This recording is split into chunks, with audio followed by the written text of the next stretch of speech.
What if I told you that you could save thousands of dollars without tracking every penny, without cutting out everything fun in your life, or without turning into one of those extreme budgeting people and coupon cutting? Sounds fake, right? Well, that's exactly what my wife and I did by automating our budget. In 1 month, we saved over $20,000, and that was without stressing over every little expense. Now, real quick, I know $20,000 is a big number, and I want to be upfront about something. My wife and I are fortunate to make a great income, and I know that saving $20,000 in a month isn't realistic for most people. But this video isn't about the exact dollar amount. It's about the system that we used, because whether you're saving $200 or $20,000, the same principles apply. The goal here is to stop money from slipping through the cracks and to start using it intentionally. And trust me, once you put this system into place, you'll feel more in control of your finances than ever, no matter your income level. All right, so let's start with the first thing that we did, and that was figuring out where our money was actually going. And let me tell you, I was not super excited to do that because I knew we were spending a lot of money on things we didn't need. We're making great money, but somehow it still felt like we were overspending. And it didn't just feel like we were overspending, we were overspending. And it wasn't that we were being irresponsible, because we're still saving for retirement, still saving for the kids' college, investing, our emergency fund. But it was just that lifestyle creep. Lifestyle creep had continued to set in over the years, and year after year, we just started spending more and more money. And maybe that sounds familiar to you.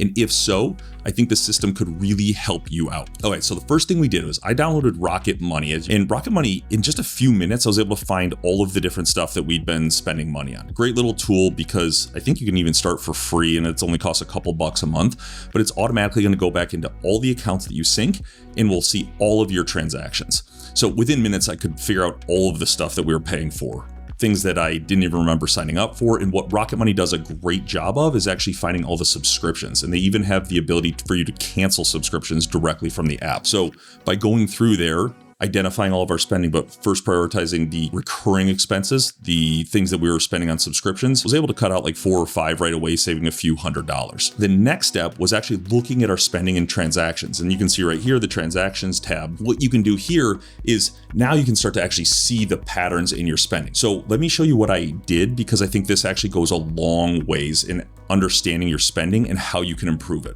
So from this screen right here, and I'm in the transactions tab of Rocket Money, and this is after you link all of your accounts. So you can link all your credit cards, all your debit cards, everything out there. You click export, and what you're going to do is you're actually going to get a file that looks like this. They're going to email you a file like this, and obviously you can't do much in the way of understanding what this type of document is, but when we use Google Sheets, you can actually really understand what you're doing here. And you don't need to use Google Sheets. You can use Excel, any type of tool that you want when it comes to spreadsheets. But what I did is hit Control A or Command A if you're on a Mac, selected this all. I then copy it, open up your spreadsheet. You're gonna click on cell 1A, you're gonna hit paste, and then it's gonna paste like this. And you might be asking, like, how the heck do I do anything with this? All you need to do now is click on column A, and you're gonna go to data, and then down here you have split text to columns. Because what this allows you to do is now it actually splits it up into every single column that you want. So you've got your date, your account type, the account name, all the relevant information that you've got. And I actually went a step further. So what I like to do here is click on row 1, and then you hit the little filter button, because that allows you to sort these in any way that you would want. And then in the institution name, because this actually shows you your account number and the institution, what you can do is you can click here, and then if you double click or right click, you'll see this little drop down button. And what it does is it'll actually pull every single option that's in there. So all of our accounts, American Express, Capital One, Chase, Citibank, and you can even color code these so that you have some visual cue to understand where all your money is being spent. Because again, in our situation, we had almost 8 bank accounts, maybe 7 or 8 different accounts that money was getting spent out of. And so this was a really important piece to help understand where the money was being pulled from, where the money was going, because now we could start to visually see all of the different expenses and where they were coming from. Now, one other piece here that I think is important to do is I tended to create a new column that would also allow me to say discretionary or recurring expense. So things like your mortgage, your car payment, your insurances, all of those pieces would then be filed or tagged as recurring expenses. And then the eating out, the travel, the fun stuff were discretionary. And that's an important step, because now that I had all the expenses, where they were pulled from, I could separate them into that recurring expense versus that discretionary spending piece. And now not only can you see all the patterns, but you can clearly see where you're starting to overspend. Now, looking at our spending was one thing, but I didn't want to just know where we were spending needlessly. I wanted to actually change it. And for anyone who's married and has had the budget conversation, you know that can be a really tough one. But if you want to make real progress, you need to be on the same page because otherwise you're not going to get anywhere. Let me tell you about a great little hack that I found when it came to having the conversation with my wife. And I'll be honest, before this, I was not great at having these conversations. We did not have regular money conversations. We let it be. But what I realized is that you can handle these things in a much, much better way. And I read this book by Ramit Sethi, big Ramit Sethi fan, and this is his newest book, Money for Couples. It is an amazing read. I highly recommend it for anybody that wants to improve the way that they talk about money with either a partner, a spouse, or just your family, because it completely changed the way that I approached our finances and that my wife and I now approach our finances as a team. Instead of starting out with spreadsheets and cutting expenses like I usually did, we started with an actual conversation. I literally took a line straight out of Ramit's book and told my wife, hey, I realize we haven't really talked much about our financial future together, and I'd love to change that. Would you be open to discussing it? And think about that. That's a lot better than we need to talk about our budget, right? People just shut down when you have that conversation. And one of the biggest takeaways from Ramit's book was realizing that everybody has a different money personality. Some people in his mind are optimizers, always trying to maximize every dollar. Some are worriers. They're constantly afraid about their financial instability. And other people just avoid money conversations altogether. For example, I tend to be more of an optimizer. Love tweaking things, finding ways to make our money work better. But my wife, she's amazing at so many things, but she doesn't tend to want to talk about the financial details all that much. She just wants to know that we're secure. So once we both understood where we were on that spectrum, it made the conversation so much easier. Instead of feeling like we were pulling in different directions, we started being more on a team. And when you're on a team together, it's so much easier to have these difficult conversations. Another thing that Ramit talks about is how it shouldn't just be a one-time conversation. It should be an ongoing discussion. So we set up monthly financial check-ins, and it's nothing crazy. It's just a quick chat to go over how we're feeling about money, what's coming in and going out, and any tweaks that need to be made. And the key here is you always have to keep it positive and focused on the shared goals. This is not about finger pointing. It's not an interrogation, because that is a quick way to lose the conversation and lose any traction that you've got. So one of the best strategies from the book was actually about creating a spending plan that works for both people. And that's meant to cover all your necessities and bills, automate your savings and investing, and super important, setting aside fun money. Things that both of you can spend no matter what you want to spend it on, guilt-free.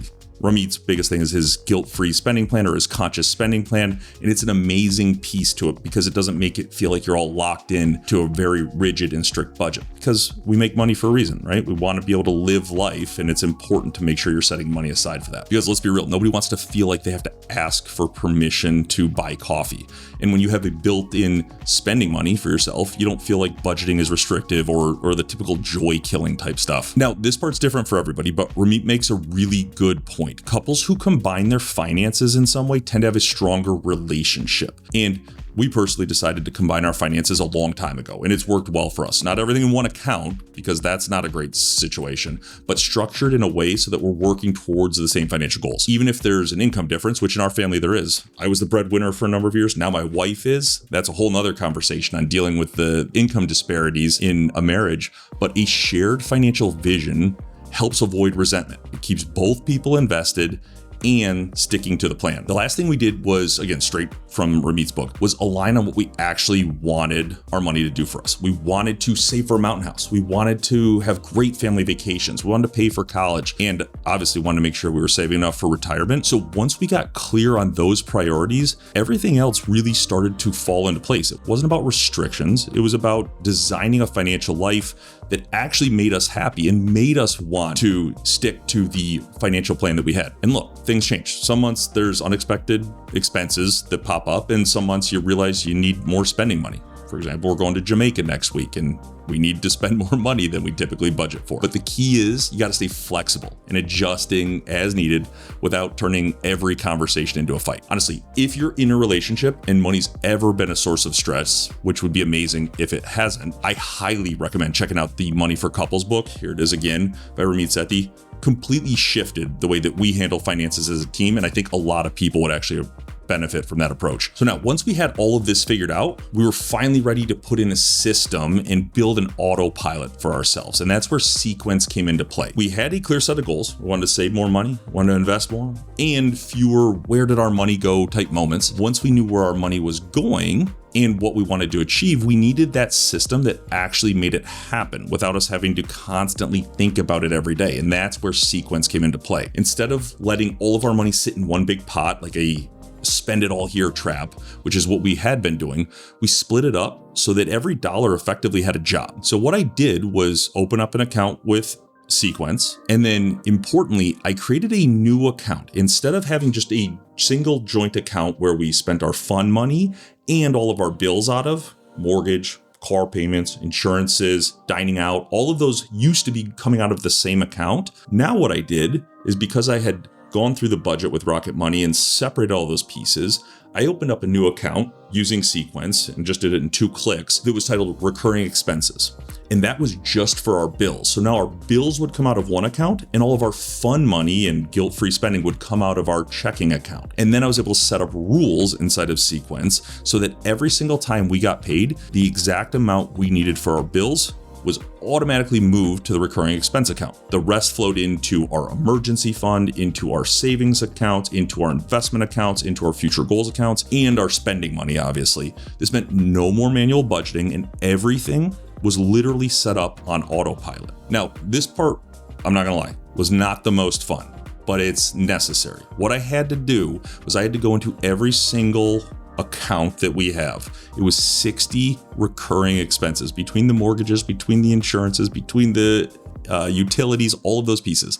And then I had to change where they were being billed from. So again, not the most fun, I'm not gonna lie, but by switching it over to the new fixed expenses account or the recurring expenses account, it was unbelievable, because now, even though it was annoying for a few hours to do all of that, but once I had it done, I never had to touch it again. And it makes me think twice before I sign up for a new subscription so that I know that enough money is actually going into that account. It was a one-time pain, but it's for a lifetime of financial clarity. Once everything's set up, we just let the system do its thing. And while it worked really well, we also learned a couple different things in the first month. And now that we're a few months in, we're still learning about our spending behavior.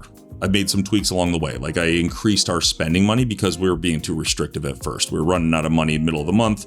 I could easily, with Sequence, just instantly transfer some money over to our fun money or our guilt-free spending account. So it was no big deal, but it helps me learn and understand how much we're actually spending on a month-by-month basis on the non-essentials and the fun stuff. The other thing I learned about is like trying to figure out our annual bills, summer camps if you've got kids like we do, and a lot of the service providers I constantly forget require cash or want to check, like our landscaper or all these other services. So a couple pieces to learn about, but again, really easy. I just set up a new account, send the appropriate money, either 1/12 of it every single month so that at the end of the year I have that money in that account, or I can just do it in a lump sum so it's sitting right there for landscaping when the time comes and I don't need to budget anywhere else. The key takeaway is that you don't have to get it perfect on day one. You just got to get started and you adjust as you go. So after a month of letting the system run, we looked back and realized that we had literally saved over $20,000. And more importantly, we were not stressing anymore over the money and where it was going. It was all happening automatically. We could see exactly what we were spending for fun money. We knew exactly how much we were spending on our fixed expenses. And we knew that everything else was either going to our emergency fund, our investments, or our future goals.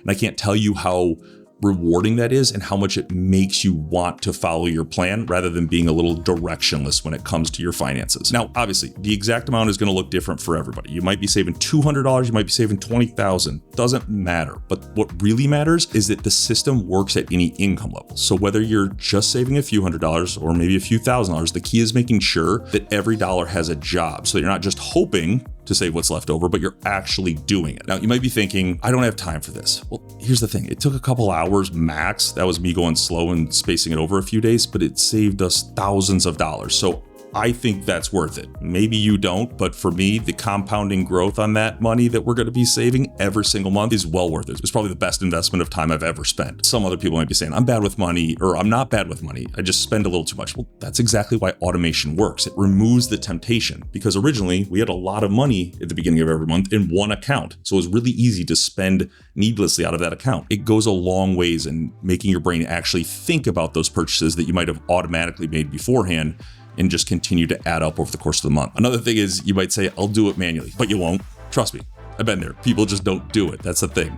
And at the end of the day, this isn't about budgeting in the traditional sense. It's about setting up a system that works for you. So if you're tired of feeling like your money just disappears, give this a shot and let me know how it goes. So here's what you need to do. Step 1 is download Rocket Money, audit your spending. It'll automatically go back to the last 90 days and find everything. You can do that on the free trial. You don't need it forever. Step 2 is export your expenses and create the recurring versus discretionary list. And again, I showed you exactly how to do that.